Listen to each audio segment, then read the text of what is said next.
Magandang araw po, welcome po sa aking channel, Nov9 TV. Patalasasan po, meron po ba kayong mga properties na napapabayaan or non-performing assets? Plan nyo ibenta, pero wala kayong oras pagbenta nito. Kung ito'y pagkakatiwala nyo po sa amin, tawag lang po kayo sa aking numero, usap po tayo, gawan ko po ng video for free. Yes, libre po. Wala po kayong babayaran. Tutulungan pa namin kayong mabenta ang inyong property. Kami na po bala sa marketing, sa boosting, pati po sa paid advertisements, even sa tripping. Hindi na po kayo mapapagod sa pag-entertain ng mga buyers. Kami na po bala sa lahat. Tawag lang po kayo.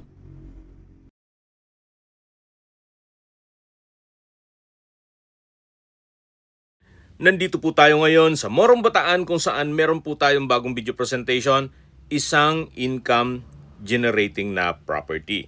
Ito po yung The Beach Villa. Mula po dun sa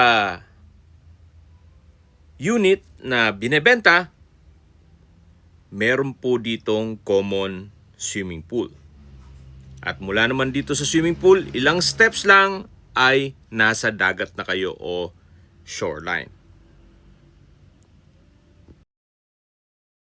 Sa mga naghahanap po ng isang property na malapit po sa dagat at possible na maging negosyo na rin, ito na po yung hinahanap nyo. Actually, pwede rin pong maging rest house nyo na rin. Then kung sakali man na nasa ibang bansa po kayo, pwede nyo na pong ipasok sa Airbnb at gawing staycation business. Ito po yung tinutukoy ko na daan papunta dito sa dagat. Napakalinis po ng tubig at pinong-pino po ang buhangin. Yan po, tunghayan nyo po. Napakaganda, napakaaliwalas. Imagine, pag dito na po kayo nakatira, pagkagising nyo po, mag-walking kayo dito sa shoreline. At syempre, pwede ring magkape, magmuni-muni, at pagmasdan ang kapaligiran. Napakaganda po, napakaaliwalas. At lilipat na po tayo dito sa villa na for sale. May lot area po ito na 123 square meters at may floor area na 183 square meters. Titulado, buhay po ang may-ari, kaya wala po kayong maging problema sa documentation o sa transfer ng title. 2-story with attic. May 4 bedrooms, 3 toilet and bath, maid's room with own toilet and bath, may outdoor kitchen, 2-car garage, at may generator na rin po ito. Fully furnished, lahat pong makikita nyong kagamitan ay kasama po yan. Ito po yung covered carport at dito naman yung extension ng outdoor kitchen. May kitchen countertop, then maid's room with own toilet and bath, at yan po yung generator. Working po yan. In case ng power shortage, may backup na po kayo. At yan naman po yung balkonahe. Dito po sa harapan ay may garahe din po siya, isang slot. Ito pong main door ay naka-aluminum screen door. At dito po sa side ng living area ay mayroon pong malaking sliding glass window. Dito naman po yung living area o salas, may sofa set, center table, pendant lamp, split type aircon, console table and drawer, may TV. Maayos din po ang pintura ng ceiling at wall, may pin lamps. At ito naman po yung dining area na meron na rin pong dining set. At mula po dito sa dining area, katabi lang po nito ang formal kitchen at yung hagdan papunta sa second floor. Check po natin itong formal kitchen. May kitchen countertop, wall-mounted kitchen cabinet at range hood, built-in gas range, May refrigerator, kitchen window, at meron din pong access door papunta sa covered carport na dinaanan natin kanina. At katabi lang po nito yung outdoor kitchen na covered po yan. At doon naman po sa tapat ay yung isang garahe. Yan po ulit yung formal kitchen na may kitchen countertop at wall-mounted kitchen cabinet. Balik po ulit tayo dito sa loob. Yan po yung living area. Open concept lang po ito hanggang dito sa may dining area.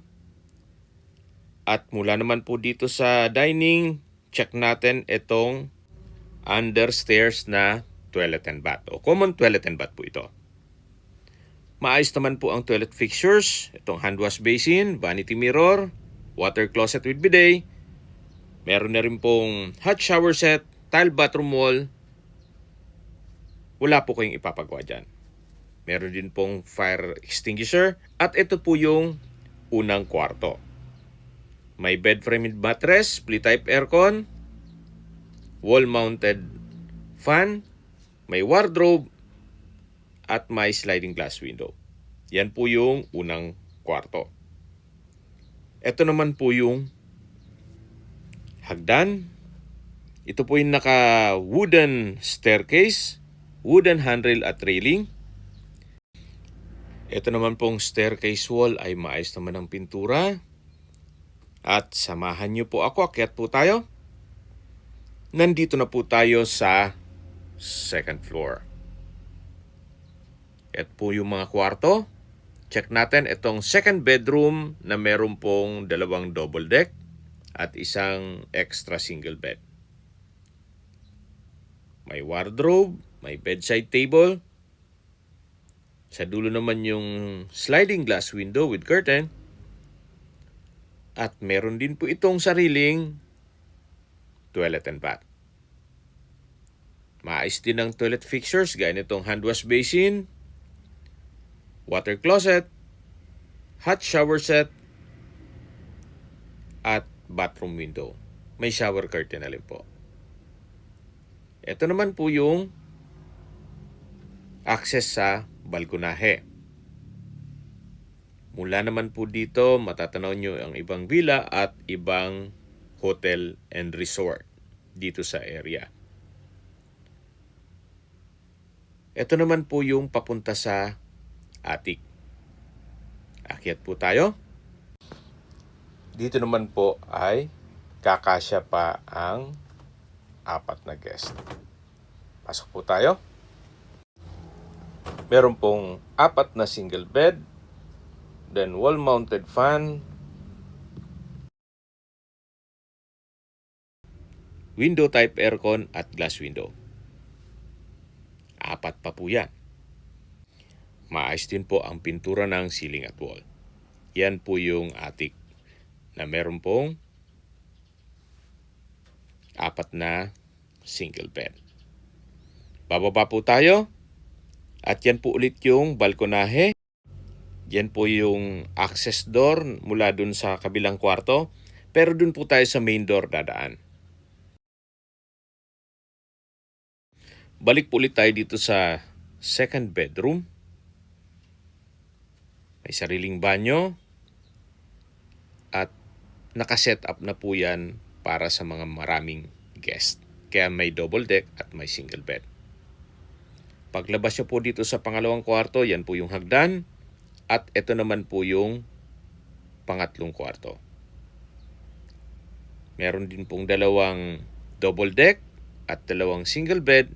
At sa dulo po yung sliding door papunta sa balkonahe. Yung dinaanan natin kanina. Meron din pong malaking sliding glass window with curtain. Ito po yung tinutukoy ko na sliding door. At dyan po dumaan tayo kanina. May coffee table. May split type aircon. Meron din po itong sariling banyo o toilet and bath. Na maayos din po ang bathroom fixtures. May hand wash basin, water closet with bidet, vanity mirror, tile bathroom wall, hot shower set, at shower curtain. Ito po ulit yung hallway. Pababa na po tayo. At pag-usapan na natin ang distance, location, at travel time. Mula po sa bayan ng Morong, ang distance is 1.7 kilometers at ang travel time is 7 minutes.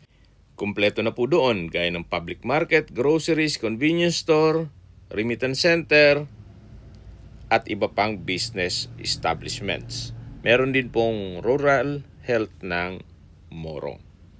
At mula naman po sa Subic, ang distance is 33.5 kilometers at ang travel time is 45 minutes. Kumpleto rin po doon gaya ng malls, hotels, restaurants, banks, schools, church at hospital. Yan po yung lagi kong binabanggit sa inyo na dapat nyo i-consider sa paghanap ng property ay yung meron pong malapit na hospital. Hindi ko naman po sinasabing sakitin kayo. Yan naman po for emergency purpose lang naman. At mula naman po sa Clark International Airport, ang distance is 105 kilometers at ang travel time is 2 hours and 10 minutes. Mula naman po sa Manila, ang distance is 170 kilometers at ang travel time is 2 hours and 54 minutes. Okay, recap tayo sa mga nag-skip ng video. Ito pong beach villa ay located sa Morong, Bataan. May lot area po ito na 123 square meters at may floor area na 183 square meters. Ito po ay income generating property. At tungkol naman sa dokumento nito, ito po ay titulado, buhay po ang may-ari, kaya wala po kayong maging problema sa documentation o sa transfer ng title. 2-story house with attic, may 4 bedrooms, 3 toilet and bath, may maid's room with toilet and bath, may outdoor kitchen, 2 garahe, at may generator. Kompleto na rin po ang kagamitan. Opo, fully furnished na po. Kaya kung sakali man ang ma-acquire nito, ito'y lilipatan na kaagad.